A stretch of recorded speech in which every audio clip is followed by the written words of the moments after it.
చేసుకోండి అనుకోరు, దేవుడు నువ్వు స్వస్థపరుస్తాడు. నువ్వు నీ గోల ఏంటని ఆయన నమ్మకం లేదు కదా తిట్టాడు. ఒకరోజు ఆ పిల్ల ఏడ్చిందండి. అప్పుడు అనుకున్నాడంట, నా ఇంట్లో వాళ్ళే నన్ను ఇంట్లో నుంచి బయట మూలకు తెస్తారు నా కాంపౌండ్లో, ఈ పిల్ల ఎవరు, ఎక్కడ పుట్టింది, నాకు సంబంధం లేదు, ఎందుకు నా కోసం ఏడుస్తుంది అని చెప్పి, అమ్మ ఏడవకమ్మ, నాకు ఇష్టం లేకపోయినా నీ కోసమైనా నేను ప్రార్థన చేసుకుంటాను అన్నాడంట. అలా ప్రార్థన చేసుకున్నాడు. టీబీ వ్యాధిని దేవుడు స్వస్థపరిచాడు. ప్రపంచంలో లక్షల మందిని ప్రభు నడిపించాడు. దానికి మూల కారణం ఎవరు? ఒక చిన్నది.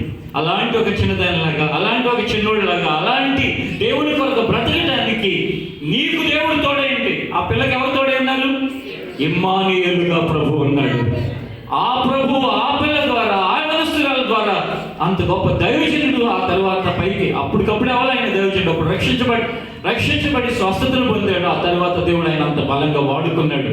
నా ప్రియమైన వారులారా, లోకంలో వేరే వేరే వాటి మీద ఆలోచనని ప్రక్కన పెట్టి ఉన్న ఒక్క జీవితం ప్రభు ఇమ్మానుయేలుగా నీతో ఉండి నీ ఆఖరి శ్వాస వరకు ఆయన కార్యాలు జరుగునట్లు నీ జీవితాన్ని ఆయన పాదాల చెంత పెట్టి, ఆయన బలిపీఠం మీద పెట్టి నిన్ను నీవు ఆయనకు సమర్పించుకున్నట్లయితే నేను గొప్పగా ఆయనకు మహిమకరంగా నిలబెడతాడు. భాగ్యాన్ని, ధన్యతని కూడి వచ్చిన వారందరికీ, నా తోటి వారికి దయచేయను గాక. ప్రార్థన చేసుకున్నాను. వేచి నిలబెట్టింది ఒకసారి.